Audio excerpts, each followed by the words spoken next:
आरोग्य आणि दीर्घायुष्याचा मुख्य आधार आपल्या मानसिक स्थितीवर असतो।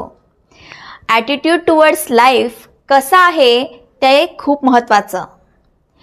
आलं बाबा आता म्हातारपण, आता जगण्यात काही रस नाही, असा जेव्हा हताश विचार आपल्या मनात येतो तेव्हा माणूस हिम्मत हारतो आणि आयुष्याचा अंत आता जवळ आला आहे असं तो समजू लागतो। त्या उलट एखादा माणूस जर आपल्याला दीर्घायुष्य जगायचेच आहे अशी प्रबळ इच्छा ठेवतो तर त्याचे परिणामही त्याच्यावर स्पष्ट दिसू लागतात। जेव्हा एखादा माणूस खूप दुःखात असतो, संकटात असतो किंवा हताश असतो तेव्हा त्याची शक्ती कमी होते। एक एक्झाम्पल घेऊया। समजा एखाद्या माणसावर एकदम दुःखाचा डोंगर कोसळलेला आहे किंवा तो एखाद्या संकटात आहे, तर त्यावेळेला त्याची ऑटोमॅटिकली शक्ती नाहीशी होऊ लागते, त्याला थकवा येऊ लागतो किंवा त्याला काही काम करावेसे वाटत नाही आणि त्याला जगण्याचीही इच्छा राहत नाही। आणि तोच माणूस जेव्हा ठरवतो नाही आता आपण स्ट्रॉंग व्हायला हवं असं मन आपलं भक्कम करतो तेव्हा त्याची शक्तीही पुन्हा आल्यासारखी त्याला वाटते। होतं की नाही आपल्यासोबत?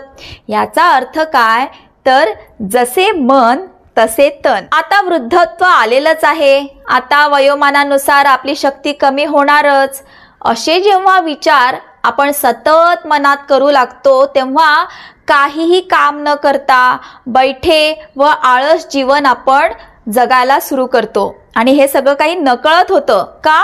कारण आपण तसे विचार करत आहोत, त्याप्रमाणेच आपली क्रियाही घडत असते। हल्ली तुम्ही ऐकलं असेल की आपण काय मॅनिफेस्ट करतो, आपण काय बोलतो त्याप्रमाणे गोष्टी घडत असतात। मॅनिफेस्टेशन हा एक वर्ड हल्लीच्या जगात खूप फेमस झालेला आहे। माणसाला आता समजून चुकलेला आहे की आपण बोलताना किंवा विचार करताना फार जपून करायला हवेत, कारण आपण जसं विचार करतो त्याप्रमाणे गोष्टी घडतात। हे पहा, आपण वृद्धत्व स्थगित तर करू शकत नाही, पण ते लांबणीवर नक्कीच ठेवू शकतो।